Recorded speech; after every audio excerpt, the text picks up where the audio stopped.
Good evening, ladies and gentlemen. Welcome to the webinar on game-based education and learning by Mr. Karthik Vaidyanathan, founder of Let's Play to Learn.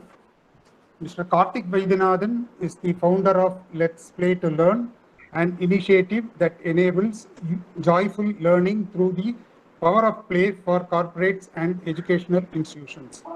The play-based solution offerings span across industry segments and domains and across multiple levels of the organization. The offerings include simulations, digital hyper-casual games, game shows, board card games, activity games, quizzes, puzzles, brain teasers, and other interactive, fun-filled and experimental forms. He also conducts workshops for corporates and educational institutions on tools and techniques for gamified interactive learning. He has published 2 research papers on play game-based learning for National Teachers Science Congress in December 2018 and Future of Learning Conference in January 2019, and was invited to present at the Malaysian Simulation and Gaming Conference in September 2019.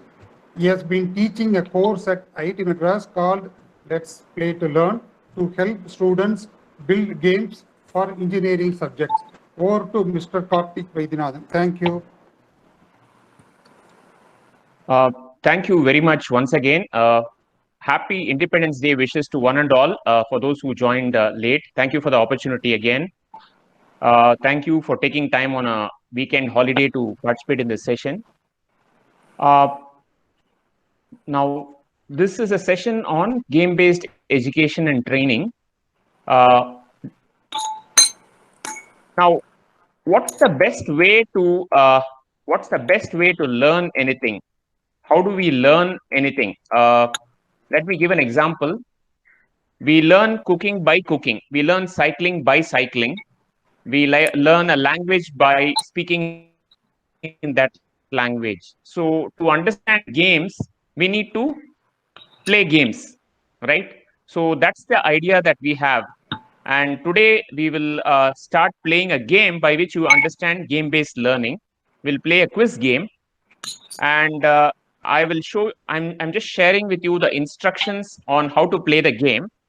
I will also, what I'll do is also type the instructions in the chat window for your benefit, so that you can follow them and set it up in your mobiles. It will take about 3-4 minutes, but don't worry about it. Start following the chat. I'm just copy pasting it in the chat window. Download the Gamify mobile app on your respective mobiles. Click on the Pred 365, that is Predict 365 icon, or rather the menu item, and open the quiz. That's all you need to do. Do not start answering the quiz. Just install the app and find out where the Predict 365 icon is. I will tell you exactly when you need to start answering the quiz. Is that okay? Please download the app, but do not start playing the quiz now.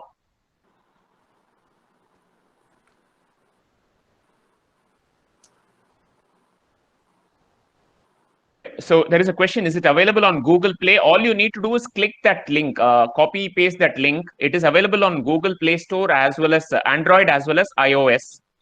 All you need to do is go to http:// okay, those of you who are not having mobiles and you're viewing on laptop, there is no PC version, unfortunately. Don't worry about it. If you have a mobile handy, you can play with it. For those of you who don't have it, don't worry. For now, they don't have to worry about it. Just observe. You will find the quiz questions on your monitor, and you can on the shared desktop, and you can just observe. The rest who are not able to participate through mobile, don't worry about it. Okay. Now, as you are doing this, let me also try to understand the profile of, before we actually get started with the quiz, let's do a simple poll. There are a variety of people who have registered for this webinar. let's try to find out what roles you all play. As in, are you a teacher? Are you a student? Are you working professional? Or are you playing some other role? To do that, I'm going to share a link. What's your role? Link is what's your role?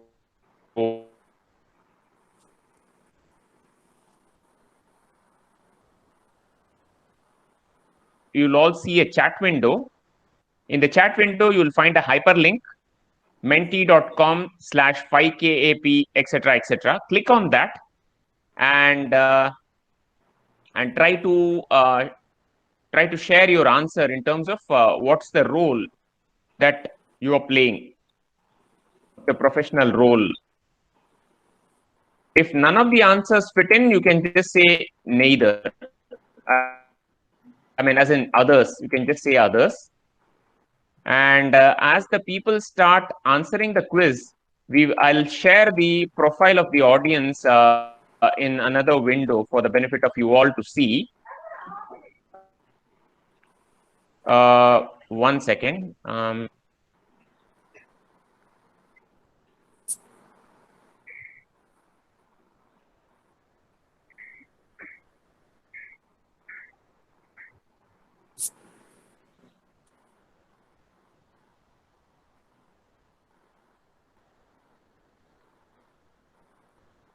So are you able to see the profile of the audience? I'm sharing my screen.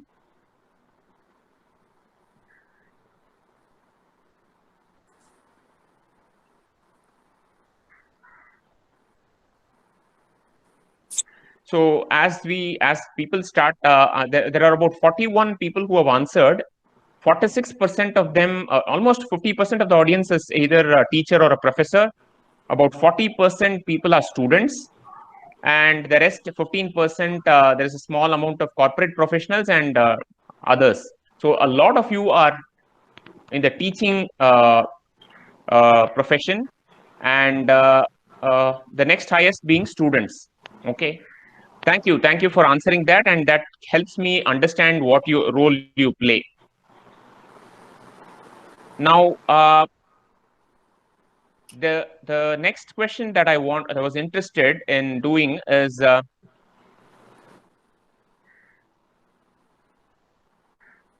okay. The next question that I wanted to understand from you all is to understand your expectations on why you're attending this session. What do you expect from this session? Okay. To do that, I request you to answer another quick poll. I'll share the link of that poll again in the chat window. Just 1 minute. You all would have come to this session with certain expectations, right? So what is your expectation from this session? You can type the answers by clicking on that link. It's menti.com/5xqip. You will find a new link there.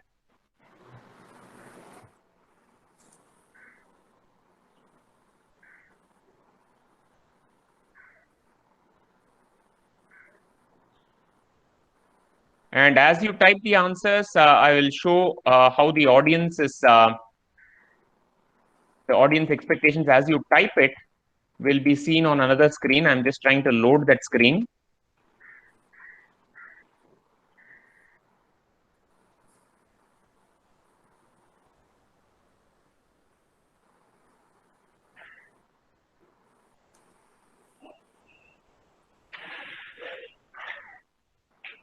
Okay, as you see, the people are typing, the answers are scrolling. So how effective is the game-based learning? Learn about gamification, get a knowledge about gaming and scope of the technologies, interested to teach games. How does it work? Let's play to learn, to know the basics of developing a game, assessment quizzes. So about 25 of you have answered how to train corporate professionals using games. Yeah, the answers keep coming. We'll wait for some more time. I mean, I'm sure you're all able to see the screen anyways.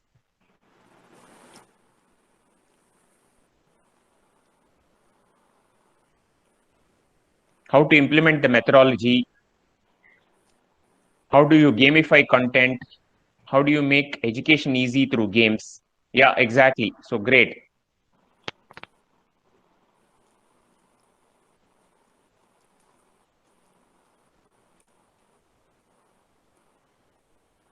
So about 35 of you have answered so far.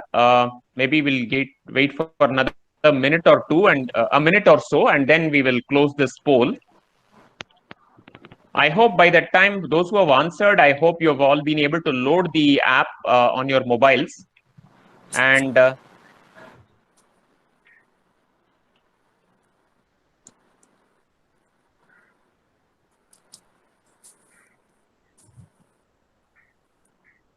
okay, thank you. Thank you very much for answering that. I'll probably stop it now. I got an idea of what you are expecting from this session. This is very helpful.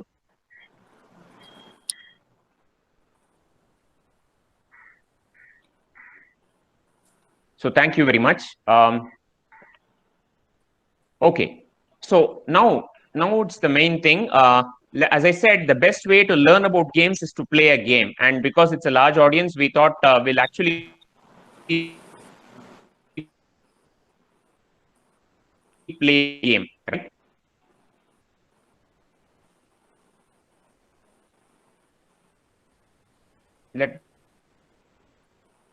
And are you all ready? Type yes in the chat window if you're all ready to answer the quiz. And those who have difficulties, don't worry about it. I mean, just observe the rest. Okay, I see a good number of yeses. I'm happy to note that. So, Shruti, should we get started with the quiz now? Yes, Karthik, let's get started. Okay, let's get started. Great. So what I'll do is all they need to do is go to that. I'll again show the instruction screen. I have a window for your benefit. I'll present it now, and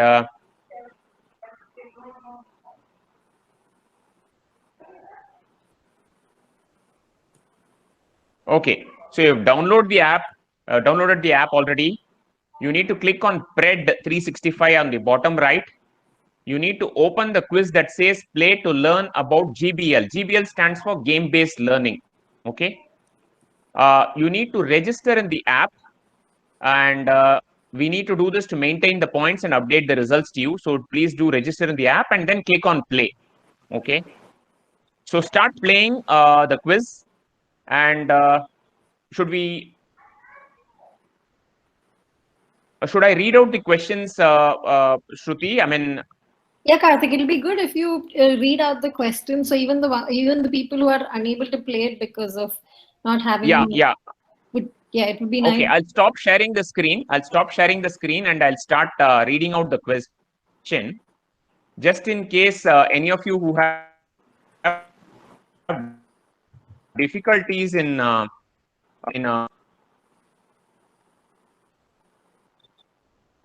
loading the app, they can probably follow the questions that I'm reading out. Okay.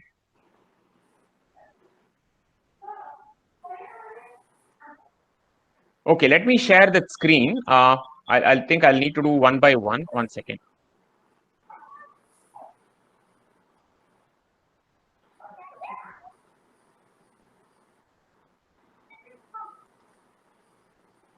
I'm going to share it from my Excel sheet, Shruti. Is that okay? I think I didn't prepare a PowerPoint format. I'll just go with the Excel sheet then.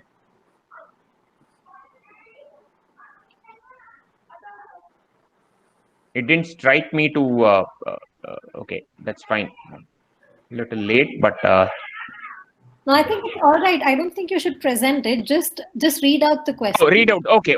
Yeah, that should be fine. Yeah, that's a good idea.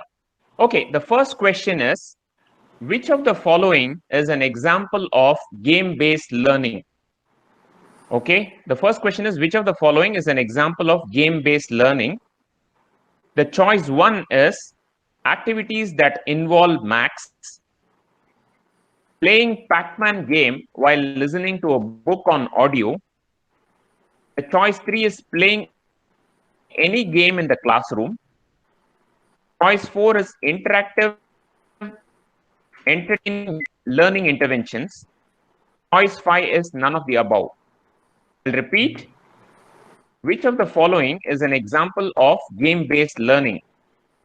There are 5 choices. I'll read out.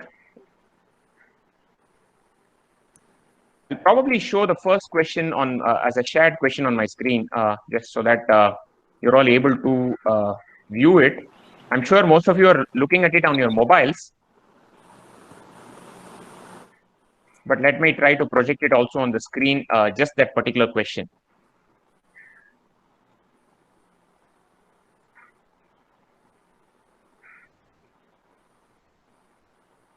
Give me 1 minute. Are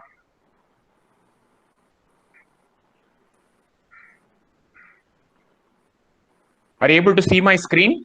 So this is the question 1.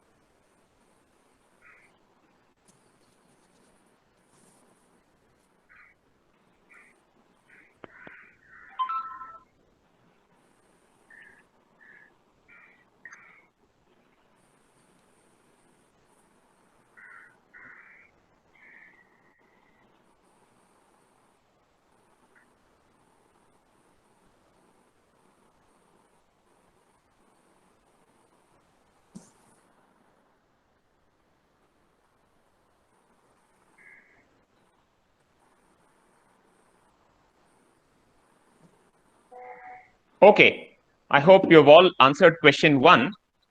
Let's go on to the second question. I'll read out the question. The second question is, game-based works for the following audience. Your choice 1 is primary children.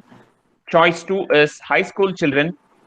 Choice 3 is you undergraduates and postgraduates. Choice 4 is corporates. And choice 5 is all of the above. I repeat, which of the audience the game-based learning works? Primary, high school, UG, PGs, corporates, and the fifth one is all of the above. So time starts now. Just start answering.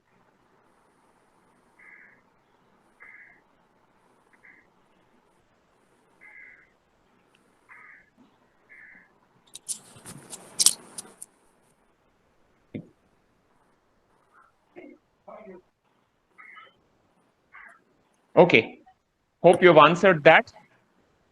I'll move on to the next question. The third question is, game-based learning method is dash, not backed by research. Choice 2 is 100% proven by research. Choice 3 is significant research material exists. Choice 4 is just another fad. Fad as in like just another hype. Hype, you can say, is none of the above. I repeat, is it backed by research, not backed by research? Significant research material exists? Or is it just another fad or hype? Is it another hype that's there, another trend, part-time trend, or none of the above?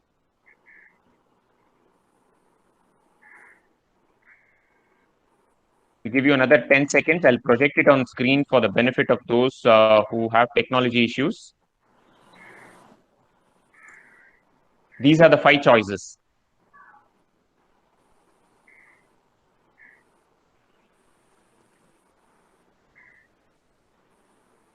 Okay, let's move on to the next question.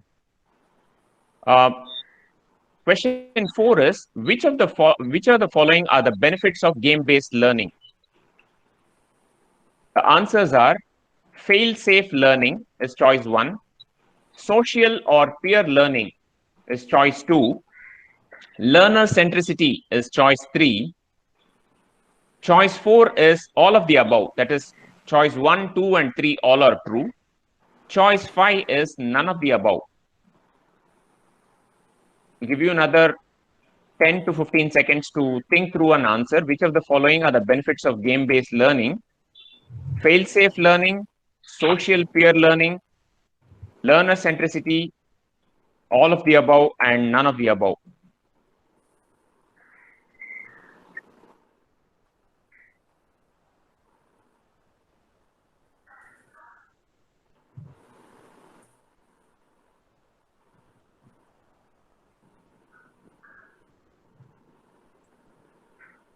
Okay, moving on to the next question. The next question is, what is the approximate average attention span of learners today for classroom training or lectures? What is the approximate attention span? How long can a person be attentive, right, actively while listening to classroom lectures or classroom trainings and lectures?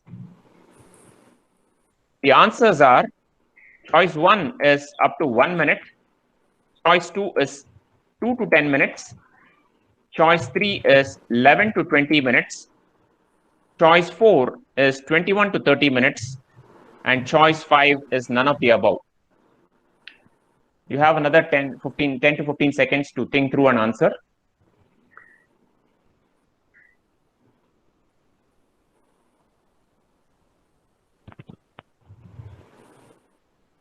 What is the attention span of the audience? Classroom.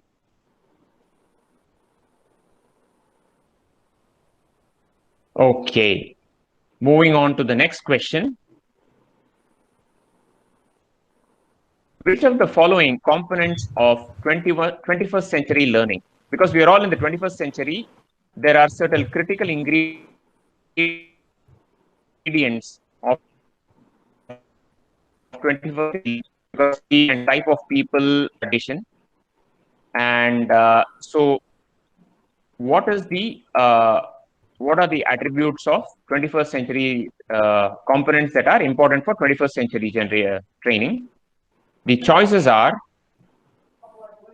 number 1, creativity; number 2, comparison; number 3, critical thinking; number 4 is choice 1 and 2, which is creativity and comparison. Choice 5 is 1 and 3, which is creativity and critical thinking.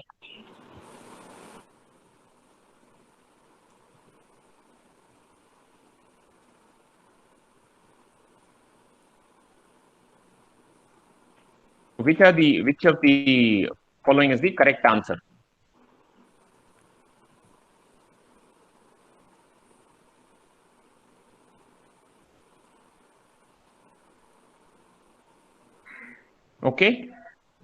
Okay, moving on to the next question. How does a game motivate the players? Choice 1 is using points and badges. Choice 2 is using story elements. Choice 3 is using chance elements. Choice 4 is using conflicts. Choice 5 is none of the above. There are motivational elements present in a game, and which of the 5 answers is right? Is it points, badges? Is it story elements? Is it chance elements? Is it conflicts? Or is it none of the above? So you have another 10 seconds to think through an answer. I'll just project it on screen also for your benefit. Please don't type the answers in the chat window. I request you to answer it on your mobiles or keep the answers to yourself. Don't type it on the chat window.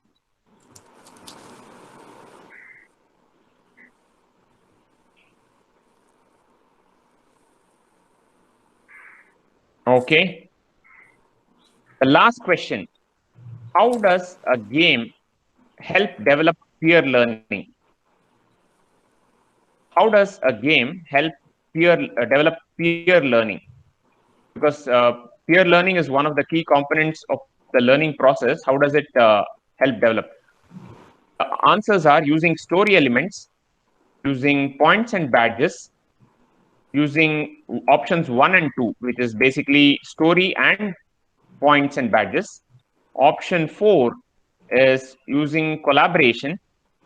Option 5 is none of the above. This is the last question. I'll just again share the screen on the for your benefit. The question, you have another 10-15 seconds to answer it. How does a game help develop peer learning? There are 5 choices.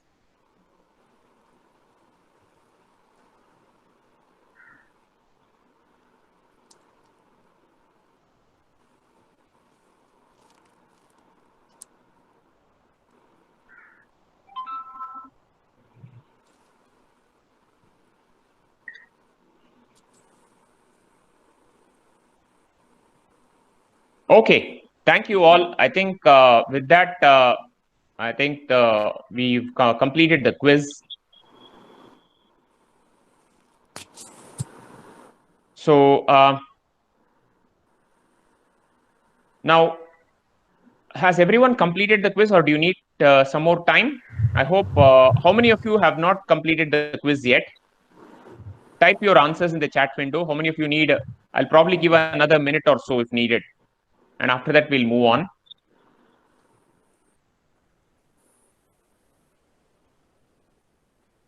Okay, completed.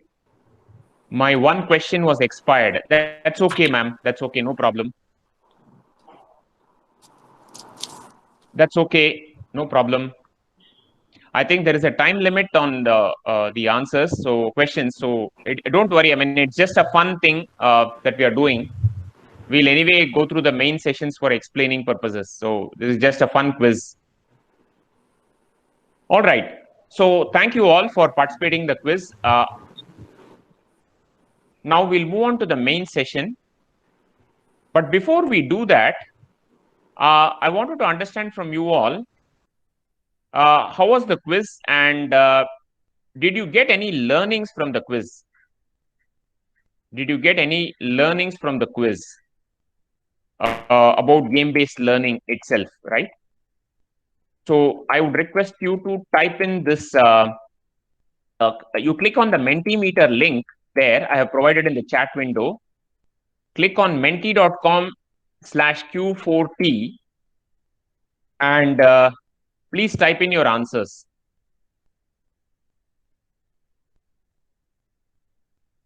Your top learnings from the quiz. What did you learn from the quiz? You can type the answers.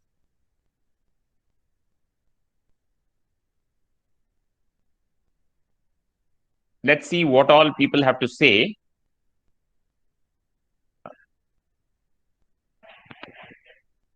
Okay, objectives, collaboration, specific, interactive, engaging, fun. Okay, we are getting different kind. Let's wait for some more time, just about 10 less than 10 responses.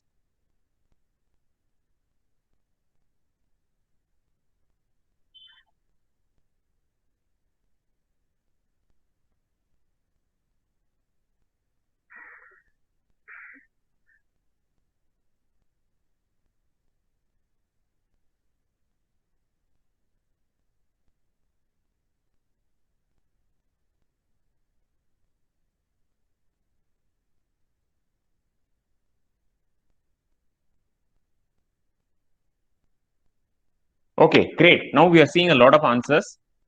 Collaboration, critical thinking, engaging, interactive, concept of game-based learning is understood. That's great. That's the purpose of this session. So great. Advantages of game-based learning. It was informative. Okay, thank you. I think there is a decent understanding from the quiz itself. That was the intent of doing the quiz, to make you all get you all some idea about what game-based learning is all about. Great, wonderful. Thank you. All right, now so I think the summary of this session, in some sense, I wanted to give you a preview so that you can get an understanding of game-based learning by playing a game itself. Now, let me start sharing the main presentation, which is I'll talk a little more about what do you call that? What game-based learning is all about. A little expanded version of what we played now. Are you able to see my screen? I hope you're able to see my screen presentation. Okay. Okay. So these are the benefits. There are many benefits of game-based learning, but these are the top ones. It improves the attention span. So in today's world, we are a lot distracted, right? There is this WhatsApp message, SMS, email, interesting videos, so many news bites. Apart from that, we have our corporate learning and educational institution learning to deal with. And there is also so much of content flowing at us, right? It's not even in educational content, there are so many different providers who are providing. How do we maintain the attention? So game helps us create that focus and attention. Games also help incentivize persistence. See, game, because it's very fun, engaging, you try again and again and again. As you try again and again and again in a learning game, you start learning better because it's all by practice. Now, one of the biggest drawbacks of the traditional form of learning is teaching learning processes. In a lecture-based mode, it's a one-to-many. That is, a trainer trains multiple learners. And what tends to happen is the students, the audience don't have a discussion among themselves to understand the concept better. In a game is usually played between multiple learners, about 4 or 5 learners or multiple learners. And as a part of playing those games, they start discussing and also learn from each other. So that way, a game facilitates peer learning. A game provides a fail-safe environment. Now, what is a fail-safe environment? Now, one of the biggest drawbacks is in a what do you call that? In a traditional setup is most of us won't volunteer to answer a question if it is asked in a group setting. The reason is we are worried about what if we say something and what if we go wrong. Now, even if nothing will happen, even if we tell a wrong answer, we will hesitate because there is that social inbuilt thing of not going wrong in public. In a game, you will happily go wrong, as in you may make a wrong move in a game, but still not be worried about it. When you play a game, that's perfectly a okay state. To make a mistake, keep moving on. So that is one of the biggest benefits of game-based learning. And the fifth benefit is it's learner-centric. What I mean by learner-centric is each one in a classroom has a different level of interest, inclination, and understanding or inclination towards a topic. Some people may like science, some people may not like science, some people may like maths, and vice versa, engineering, medicine, commerce, whatever it is. There are some things that people like and don't like. Now, and are at different levels. Now, our syllabus is such that it is the same textbook and portions, or maybe in the corporate context, the same material has to be understood by all kinds of learners. So there is no way to make it a learner-centric syllabus or a curriculum. Whereas in a game, it is possible to convert that syllabus into multiple levels so that the person who finds it most difficult, he or she can be given a game. People who are in the intermediate level of understanding, they can be given another game. It is possible to customize the syllabus to different contexts. The sixth benefit is real world correlation. Sometimes when the subject is too theoretical, right, we need an ability to understand in the context of real world, where is it used. Now that context can be provided even if the textbook doesn't provide, by creating a game where we can say that in a real world, this is how something gets used. Number 7, which is the growth mindset, is very closely related to point number 2. Growth mindset is a revolutionary creation by a Carol Dweck from Stanford University, where she said anything can be learned by anybody if they put in efforts. The more effort you put in, the better the results will be. Now, to put in more efforts, something has to be interesting and engaging. And that's exactly what a game provides. A game environment creates an environment where you start loving what you're doing. You lose a sense of time, and therefore you keep playing the game again and again and again, and therefore your learning improves about the topic. The last benefit is instantaneous feedback. Now, typically in a traditional setup, there is a gap between the teaching process and the assessment process. We teach subjects or corporate learning concepts, and let's say there is a gap of about 1 month or 2 months before the test is held to assess the knowledge of the learner. Whereas if you play a game right after the topic gets over, the learner will automatically know whether she or he have understood it right. Because if you have understood it wrong, you will lose points. If you understood it right, you gain points. So it's a self-feedback mechanism that happens instantaneously. So these are some top benefits that I have listed about game-based learning. Now, is there any research done in this field? There is plenty of research done. Although I wouldn't say, that's why you had one of the quiz questions as, is it 100% proven by research? The answer is no. But there are very significant research studies done in this field and still ongoing, that it is not some gimmick or it is not some hype or something. It is very well proven that games have significant benefits. Now, what are the benefits? Here are some top researchers and what they found out. Gabe talked about, you can map onto the color codings. Getting over fear of failures. Randall did a research where he said growth mindset is possible. Davin Pavlas researched and found out that there is flow and immersiveness and engagement in play.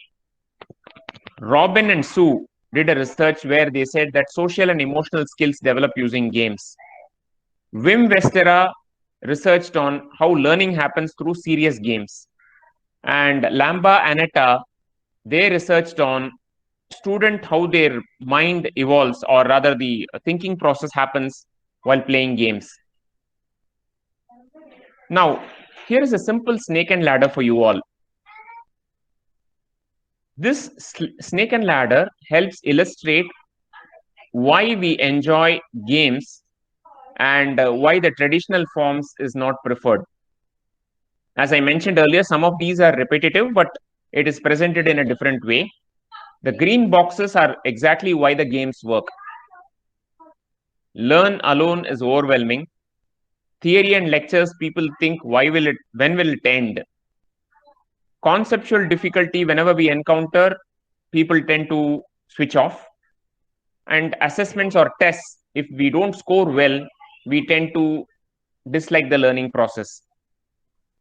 So this is a simple illustration, and what makes it enjoyable when it is interactive and fun, when there is a skill challenge match, and when there is instantaneous feedback, we enjoy the learning process. Now, here is a crossword that I'm going to throw at you all. Now you can start typing the answers. Look at the screen and start typing the answers in the chat window.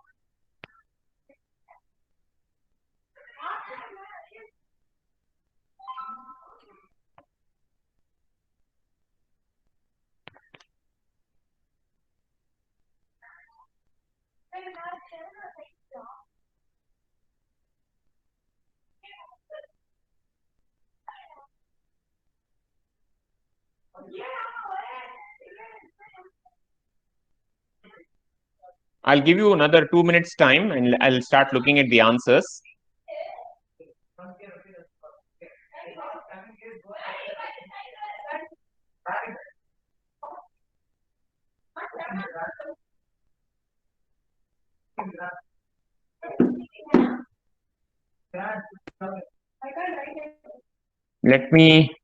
Are you able to see my screen? No, right? Not yet. Okay. So let me see the answers so far. Creative is correct. Growth is correct. Peer is correct. Persistence is correct. Okay, I think 4 words you've got it right. Let me share the screen again. 4 answers you've given right.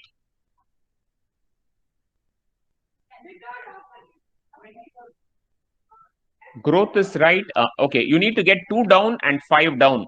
These are the 2 words pending. 2 down and 5 down are pending.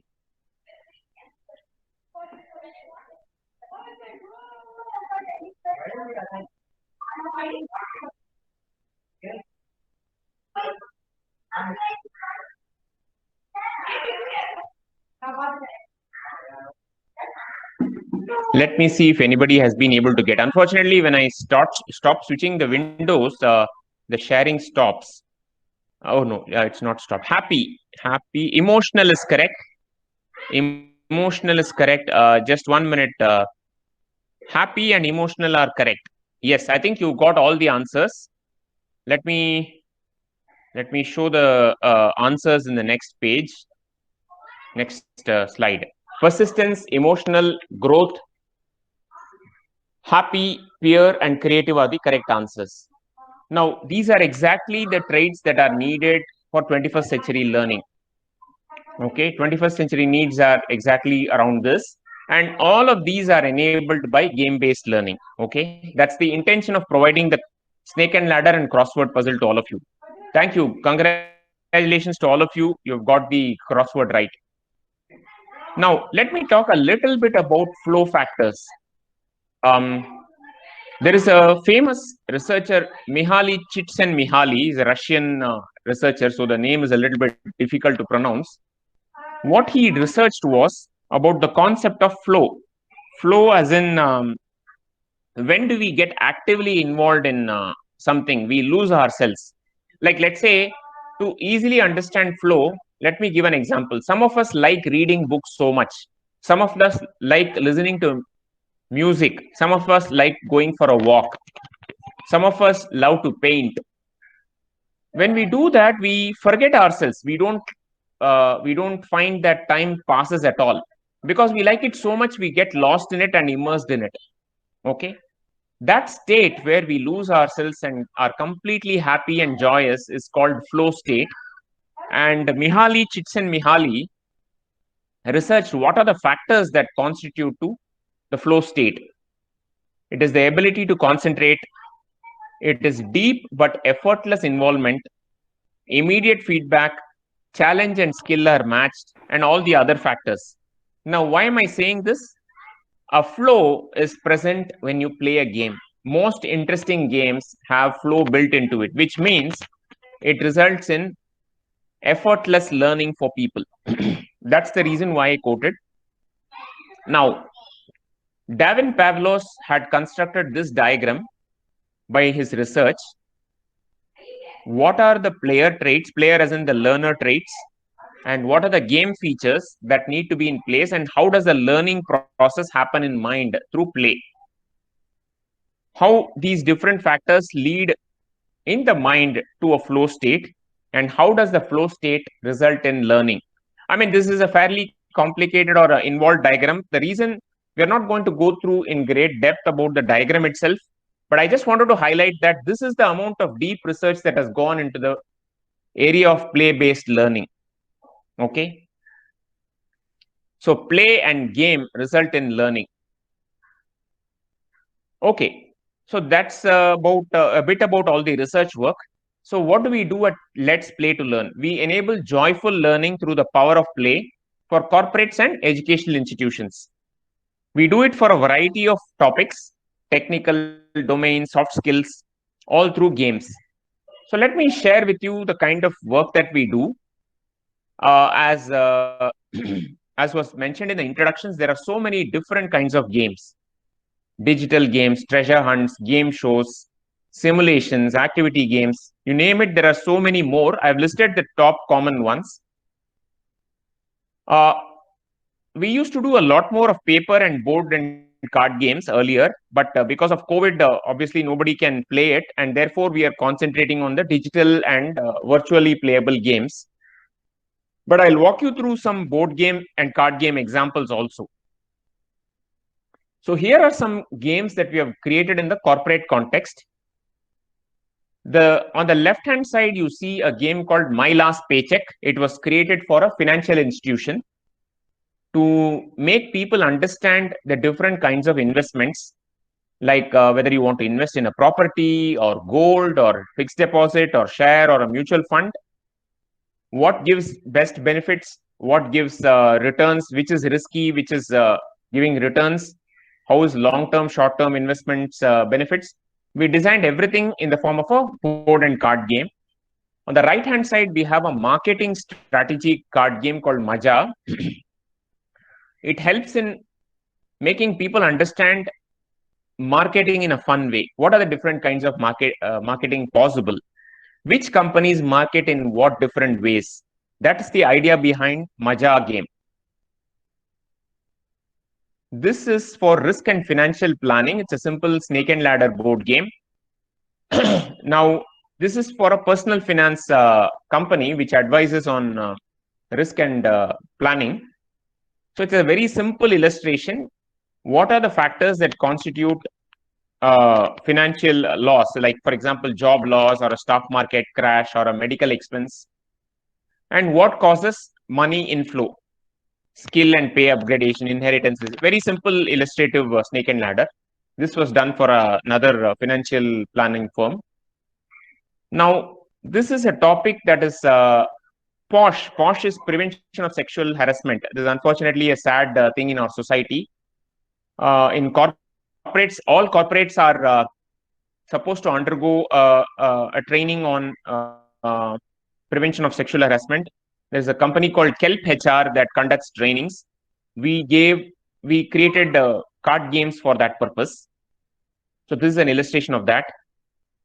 Now let's move on to all along we saw corporate sector. Now let's see education sector. So a lot of these games were developed for IIT Madras by the students. Ross Challenge is Reaction of Species. It was created for the biotechnology department. It's a board game to illustrate the topic of reaction of species. Civil engineering department, we created a game called, a game was created by a student called House of Cards, which is different kinds of constructions, what kind of building material is needed, and what is the order in which they have to stack it. Then on the left side, you find electrical engineering board game. On the right side, you find tissue engineering. This is again a branch of biotechnology. Then you find aerospace engineering board game called Airscapes. And there is a Corona, because this is a COVID season, there is a board game. You don't find the full board here, but just an illustration of what the board game does in the COVID scenario. Now, I think we are almost close to time. I'll just probably stop sharing the screen. And are you all able to hear me, or is the voice breaking? Somebody has written voice is breaking. Is that so? No, sir, we can hear you. Okay, fine. So I think I just thought I'll share with you all I had to today and open it up for any specific questions. I know we are just about 5 minutes to closure, but I am willing to take up any 2-3 questions, maybe if you type it in the chat window.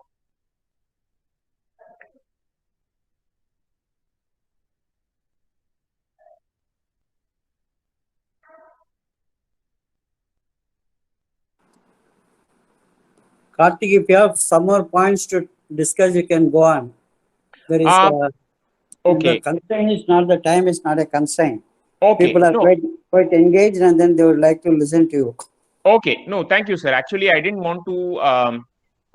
This is all I had in terms of a presentation, and I also thought it will be a dialogue so that I can answer context-specific questions if the speakers have what do you call that?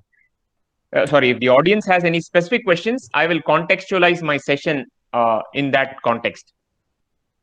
So I leave it for a Q&A. I'm willing to do Q&A for another 10 minutes, 15 minutes, depending on the audience availability. Okay, let me take up, I may not be able to answer all questions, but I'll do my best. Just give me a minute. Let me go one by one. Could you, one second. Just pause, please, because the screen is scrolling fast. Just stop your questions and I'll, Mr. Shivakumar says, can you share the answers for the initial poll you did? The initial poll was about what percentage of the people are students, professors, corporates. So, sir, the answer is around 45% are faculty here. About 40%, 35 to 40% are students, and the remaining 15% are the rest. For Mr. Shivakumar's question, Mr. Vasant is asking a question: any specific game for MBA students? Now, there are a wide variety of games possible for MBA students and different types also, sir. Most popular type of games used in the MBA scenario is simulation games. There are some free ones available and there are some paid ones. There are also free games available in the internet. If you can be specific about which functional area, or we can do a offline connect also. That way it will be helpful. I'll try to answer it more specifically if you can. Is it HR? Is it marketing? Is it finance? And what is the topic? We can discuss about that. Ms. Catherine say, can the teachers make game cards for teaching? Yes, ma'am, absolutely you can. If you want for your institution, we can help organize a small session where we can give a demo of that. Yes, absolutely. Games can be created by all. Mr. Ragul says, do you have a developer team? If yes, how big are they? Do you have any previous? Okay, so okay, depending on the time, depending on the client requirements, I have a virtual developer team. What I mean by that is, if there is a big project, I onboard on a contract basis. Okay, so it is not the size of my team that matters, depends on the project engagement that I take up. Tomorrow, if there's a big project, I'll contract interns. There are no permanent employees per se. There are, on a contract basis, you hire for 1 month, 2 months, 3 months, etc. Yes, some of them have previous experience in game building. Yes, they do have experience in game building. Mr. Ranganath says, how can one build a game for teaching? Absolutely.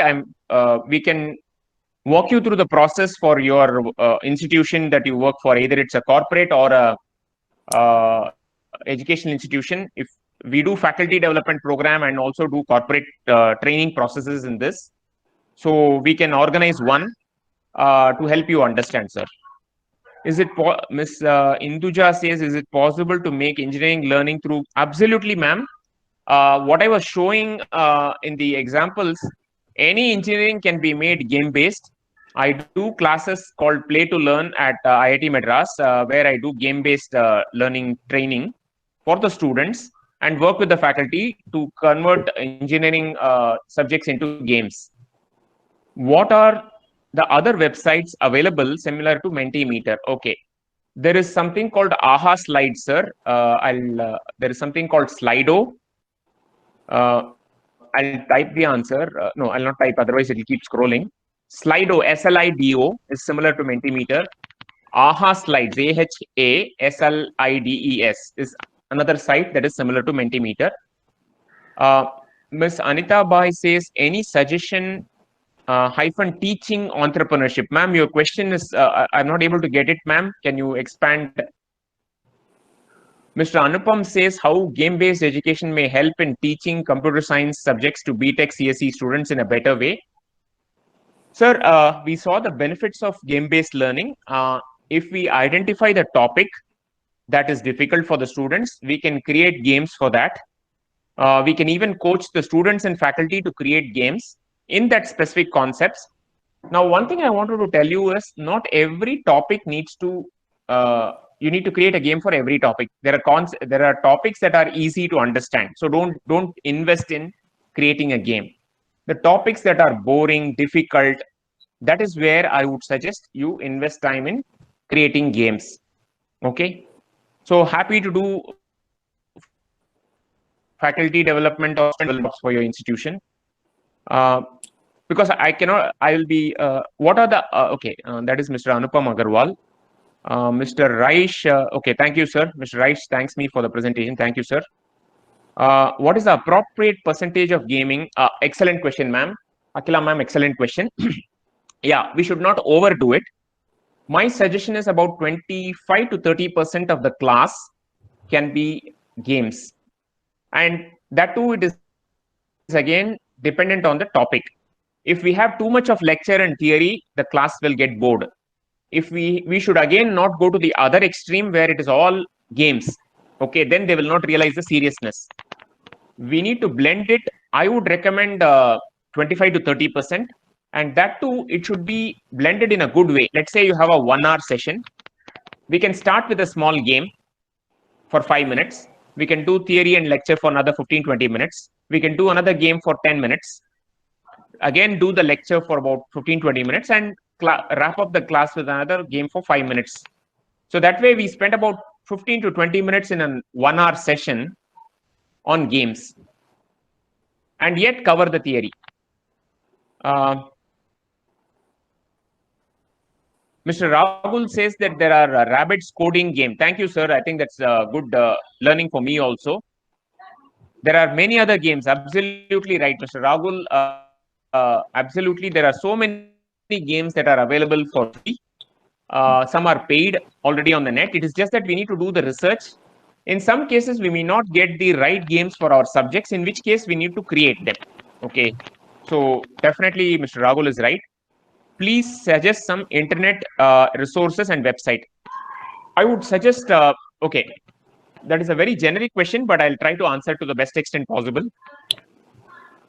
There are courses available in Udemy and Coursera on how to create games. You can just say game-based learning, you will get a lot of courses, okay? Now, in terms of internet resources, let me suggest, okay, you can go to a website called proprofs.com, PROPROFS.com. There is a website called discovereducation.com, puzzles. You can create puzzles, brain teasers, etc. There is a website called Puzzle, PUZZEL. It's a German site which has an English interface. I'm just giving you some small samples, ma'am. There are many, many more possible. Sorry, sir. Sorry, Mr. Hari Krishnan.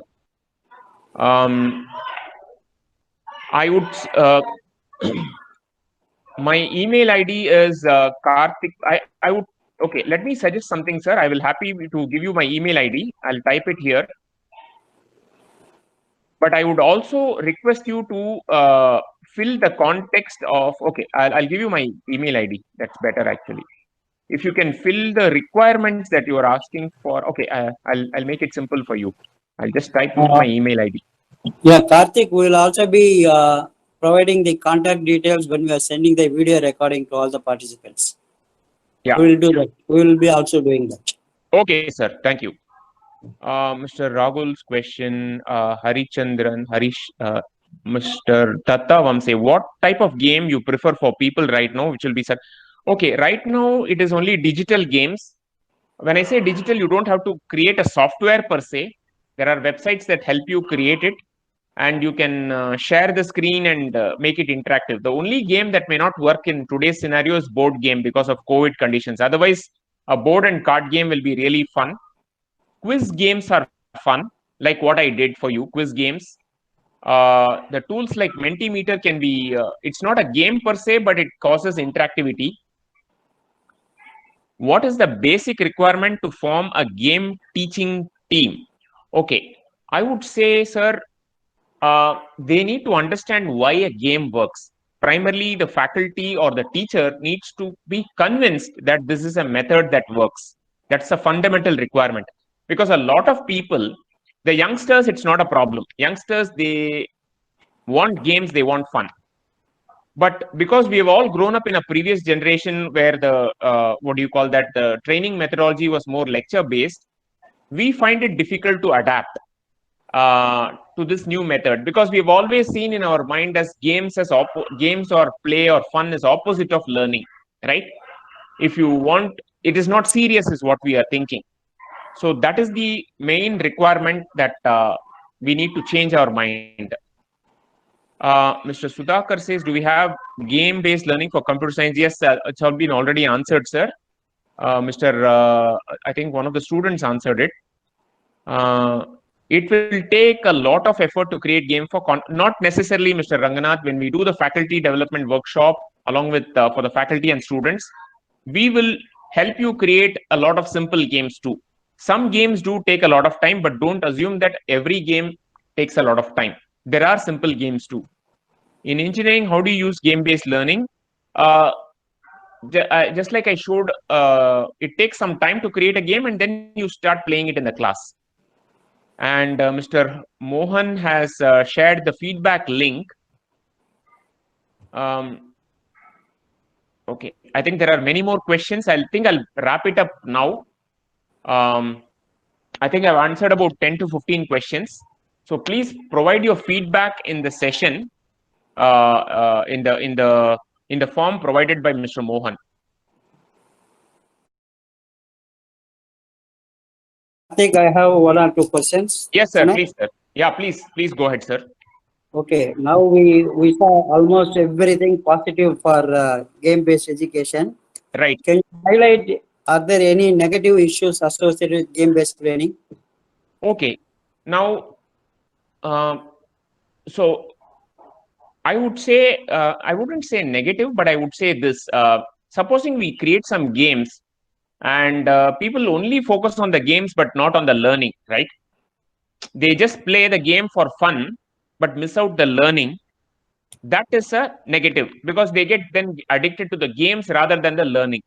So games are brought in from the perspective of making the learning enjoyable. So that's why it's important to involve the learners in a game and make sure that that time is limited. Because if it's complete lecturing, your mind already switches off. Because one of the questions that I had asked in the quiz is, what is the attention span?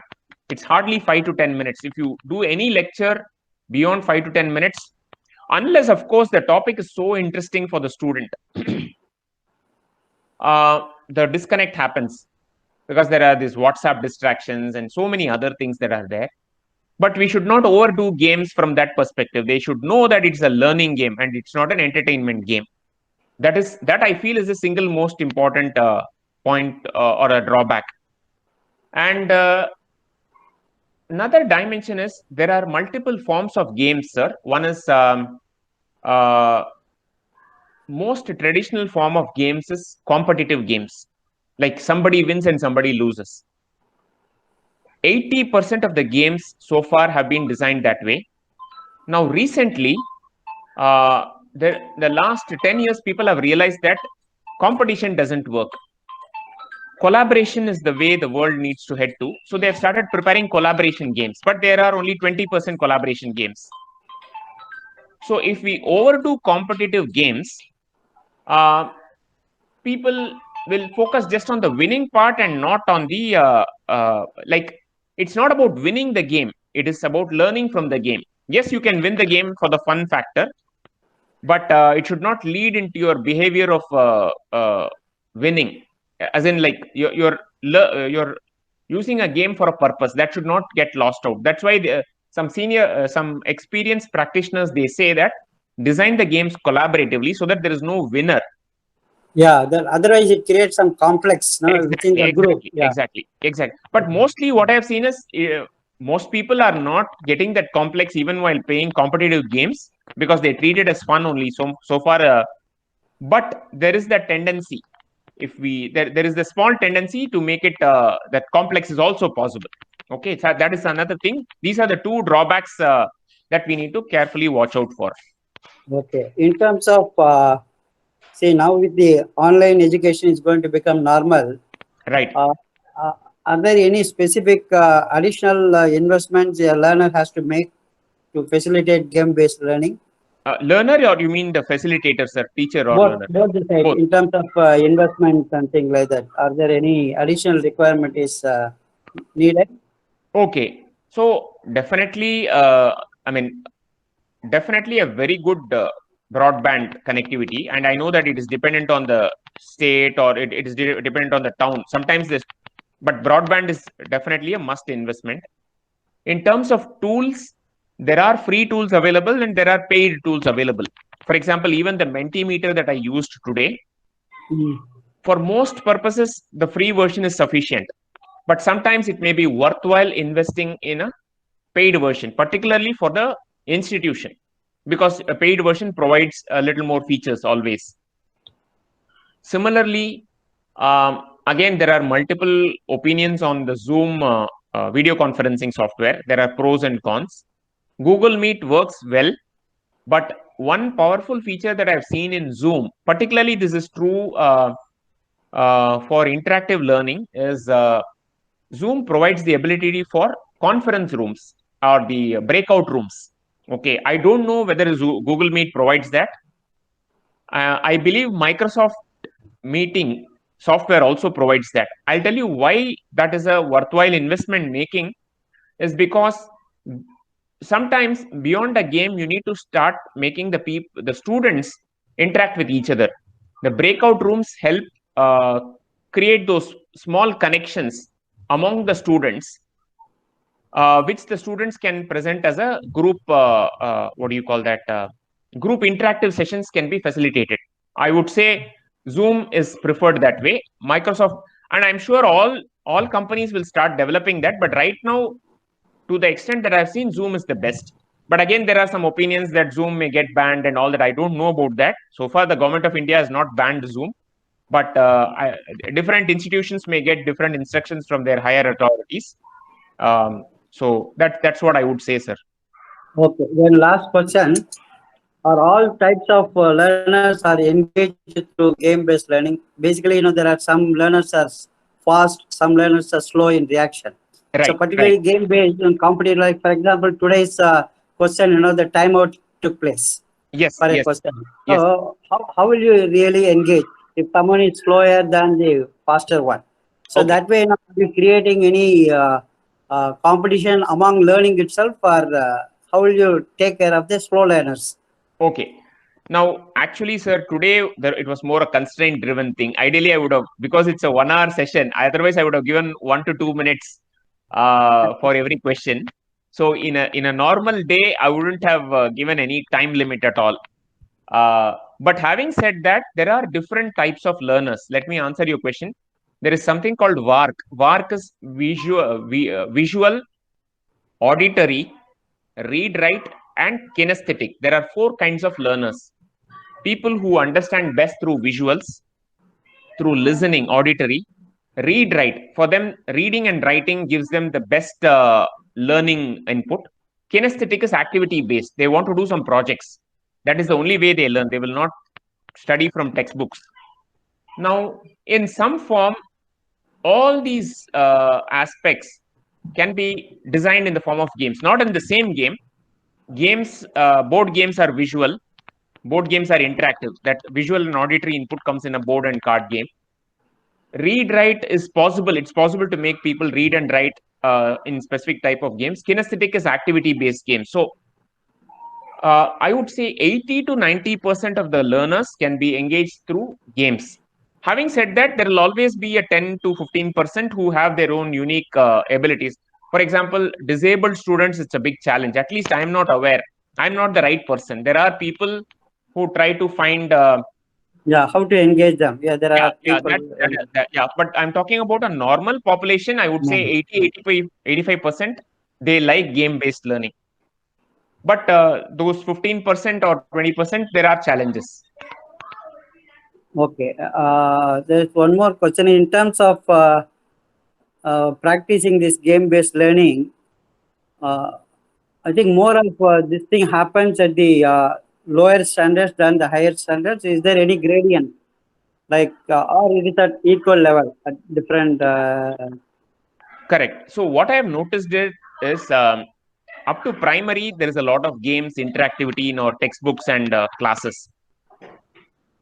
When it comes to secondary and high school, and it worsens, and that worst trend continues into colleges and then further into corporates. We become more and more serious people.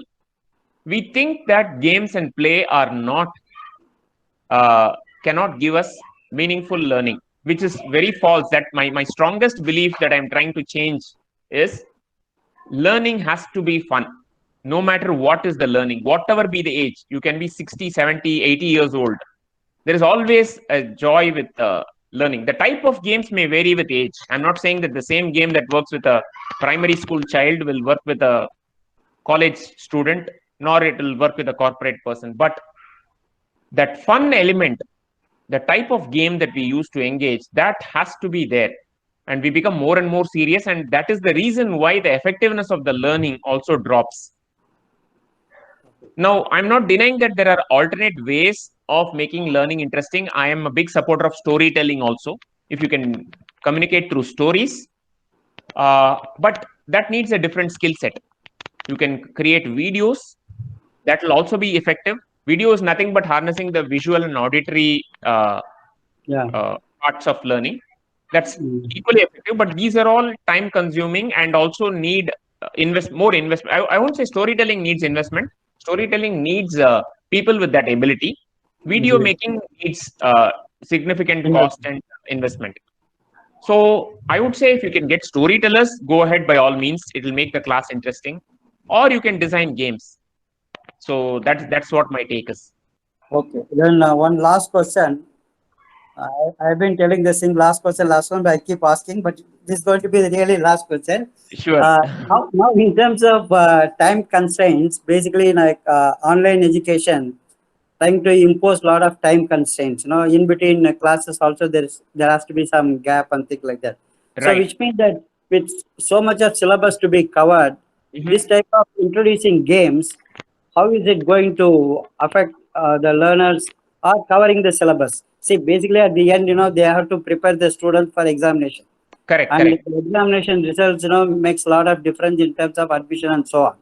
So this game-based education, while it is excellent in terms of conceptualizing ideas and so on, but when the point of examination orientation, it lacks little behind. So how will you balance it? Okay, I'll answer it differently, sir. The job of the teacher or a facilitator is not to teach everything. It is to kindle the interest in a subject. It is to light that fire. That fire, once it sets in the student, fire of thirst of learning, right? It is the student who puts in that effort. Okay. So if the teacher, as I recollect, my most favorite teachers were not the most knowledgeable. I didn't like them because they were the most knowledgeable necessarily, or their classes were okay. It was because they made the classroom interesting. You like the teacher, you make the subject interesting, and you start reading more of the subject. Whereas if you try to cover more of the syllabus, the interest in the subject may still not be there. I'm not trying to generalize it. I'm giving you my personal experience. So all I'm trying to say is the basic problem is the constraint of our exam pattern. See, that is a exam pattern. No, correct. No, correct. No, fair enough. What I'm saying is, if you can even let's say the entire syllabus, as I said, need not be gamified. Okay. Identify those 20-30% of your syllabus which is difficult or boring. If the students, the teacher can make out which are the topics that every semester students find it difficult to understand, or there is too much theory that they struggle to understand. Gamify those is what I would say. Don't gamify everything, because anyway the students are finding it difficult to understand. You might as well try a different strategy. Okay. That is the way by which we can balance the time as well as kindle interest in the students. Okay, how far this game-based software or whatever models you develop are reusable? Are they fully reusable, or they require constant upgradation or changes? Okay, let me put it this way, sir. There are some custom projects that I have done. Like, for example, the board and card games were meant for a specific project purpose. There are some tools which allow to create games on the fly, which don't need much of investment. I gave examples of Discovery Education. I gave example of ProProfs, where for any topic you can create a puzzle or a word game quickly on the fly. It won't take much time. There are some more type of games which are what do you say? So these two varieties. The first one is board and card games, which are meant for a topic, non-customizable. Some games that are quickly available on the fly, creatable on the fly. The third variety is a framework for creating custom games. That's what you're asking for. Yeah, and also So, reusability. Yeah. So that is something that I'm working towards now, ever since the beginning of the year.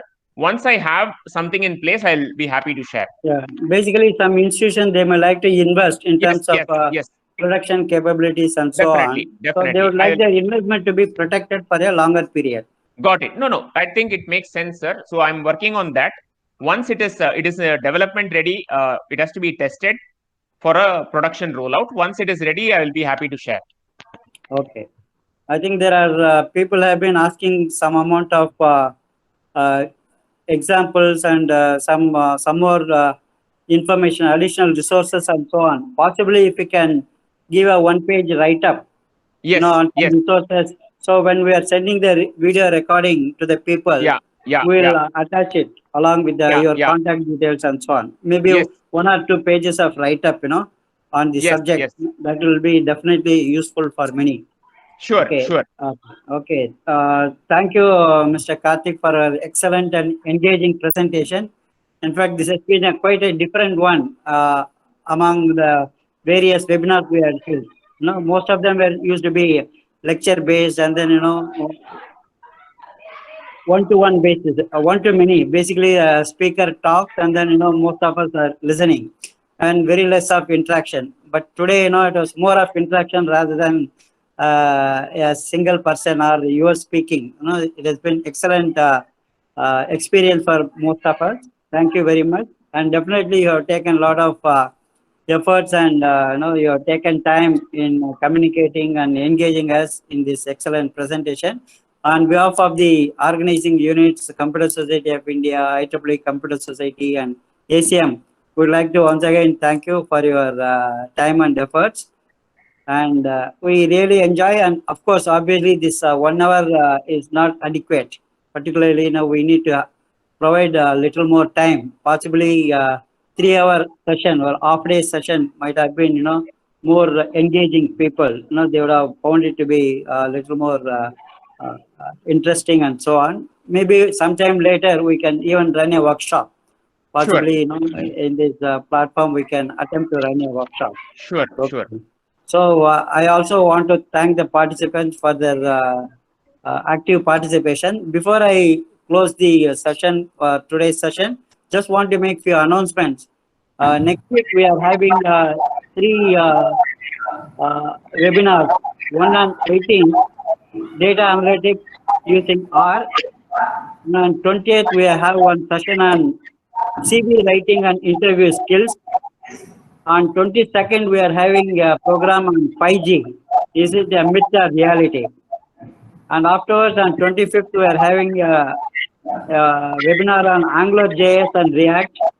And 27th, we are going to have a panel discussion debating on online education, challenges and opportunities and in online education. And also it will be talking something about open book examination, what type of assessment we need to carry on and so on. So this is for the information of participants. Please register. We have sent emails to most of the participants. Please make note of it and register for this program. So thank you very much for your time and active engagement. Thank you. Thank you all. Thank you very much. Thank you to organizers as well as the participants.